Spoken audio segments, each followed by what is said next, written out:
दोस्तों, खबरों में बने रहने के लिए चैनल को सब्सक्राइब करें और बेल आइकन जरूर दबाएं। नमस्ते, मैं हूं सोनू कुंतल और आप देख रहे हैं व्यूज़ इंडिया। वीडियो का शीर्षक है लोकतंत्र, लेकिन घबराइए मत, अभी लोकतंत्र ठीक है, अभी तो सब ठीक है।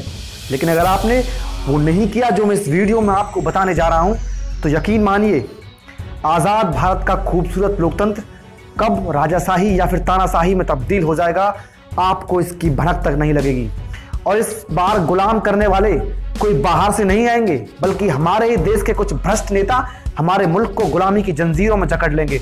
और उसका कारण है हम लोग, क्योंकि हम वोट नहीं करते।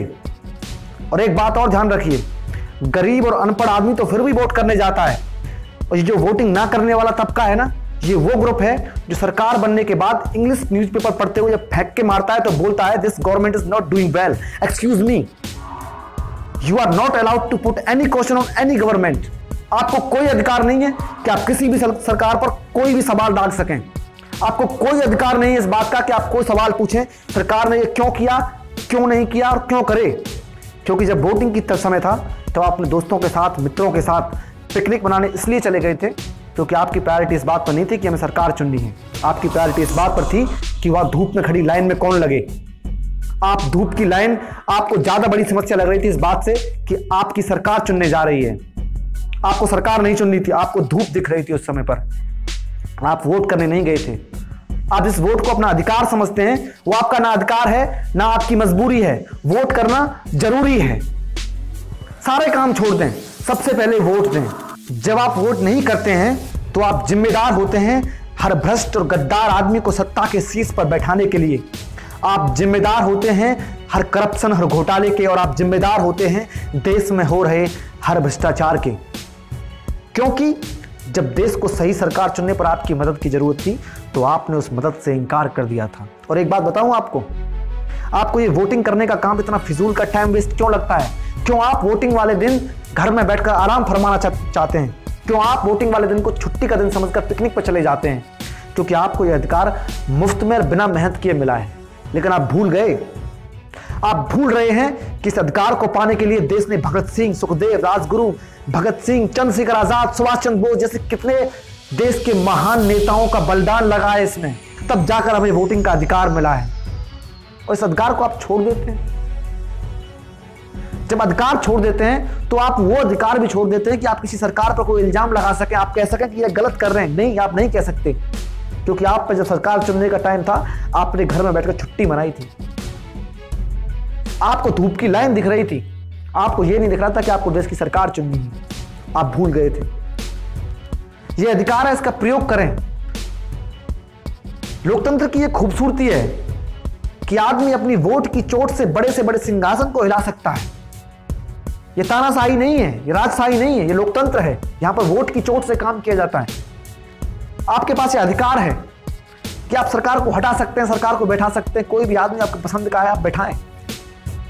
आप जिसको चाहे वोट कर सकते हैं, आपको जो पार्टी अच्छी लगती है उसके लिए कर सकते हैं। और एक बात आपको बताएं, जब आप वोट नहीं करते हैं, हिंदुस्तान का एक वर्ग है जो वोट सबसे ज्यादा वोट करता है, वो है गरीब तबका और अनपढ़ का तबका, या फिर कम पढ़े लिखे का तबका, ये कह सकते हैं आप।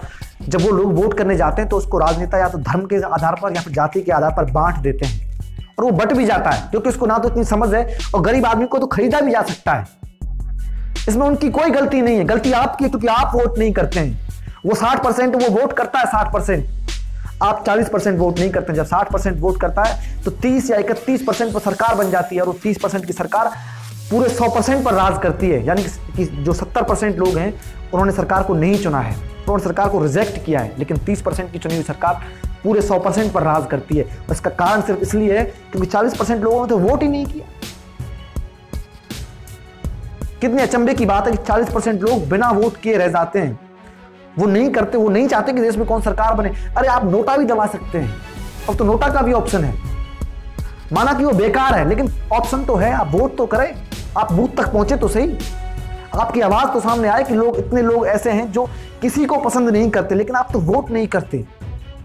वोट करना आवश्यक है, यह अधिकार है हमारा। इस अधिकार के लिए हमारे देश ने कुर्बानियां दी हैं, बलिदान किए हैं, तब जाके यह अधिकार हमको मिला है।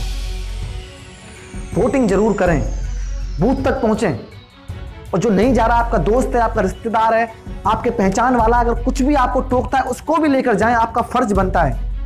और आप मेरी वीडियो देखकर वोटिंग करने ले गए तो मुझे कमेंट करके जरूर बताइए कि आप किसको साथ लेकर गए हैं और खुद गए हैं, क्योंकि आपका अधिकार है भाई, आपको वोट करना पड़ेगा देश के लिए। कोई जाति बंधन नहीं, कोई धर्म नहीं, सबसे पहले आप भारतीय हैं, देश के लिए वोट करें, अपने लिए ना सही। आजकल तो वो भी है कि वोट करने क्यों गए, उंगली पर नीली स्याही कूल लगती है, फेसबुक पे फोटो डाल देंगे, ठीक है कोई दिक्कत नहीं, आपकी इच्छा, लेकिन आपने कम से कम वोट तो किया। कूल लगने के लिए सही, लेकिन वोट जरूर करें। जब आप वोट करेंगे तो समझ में आएगा नेताओं को कि देश का युवा जागरूक हो रहा है, वो राजनीति में पार्टिसिपेट कर रहा है। और एक बात, सबसे अहम बात यह है कि ये फेसबुक, ट्विटर और यूट्यूब के माध्यम से अपनी जीवन शैली और जन चेतना को तलाश करने वाली मेरी यंग जनरेशन जब तक राजनीति में पार्टिसिपेट नहीं करेगी तब तक मुल्क का सुधार नहीं हो सकता। अगर मुल्क की राजनीति में सफाई करनी है तो युवाओं को राजनीति में पार्टिसिपेट करना होगा, युवाओं की भागीदारी आवश्यक है।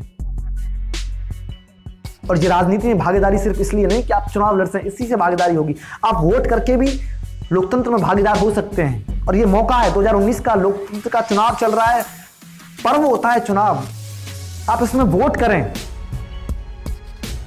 अभी एक चरण पूरा हुआ, अभी 6 चरण बचे हुए हैं, वोट करें। जितने ज्यादा वोट करोगे उतना ज्यादा लोकतंत्र का पर्व माना जाएगा। आपसे विनम्र विनती है मेरी, प्लीज वोट करें। जय हिंद, जय भारत, भारत माता की जय।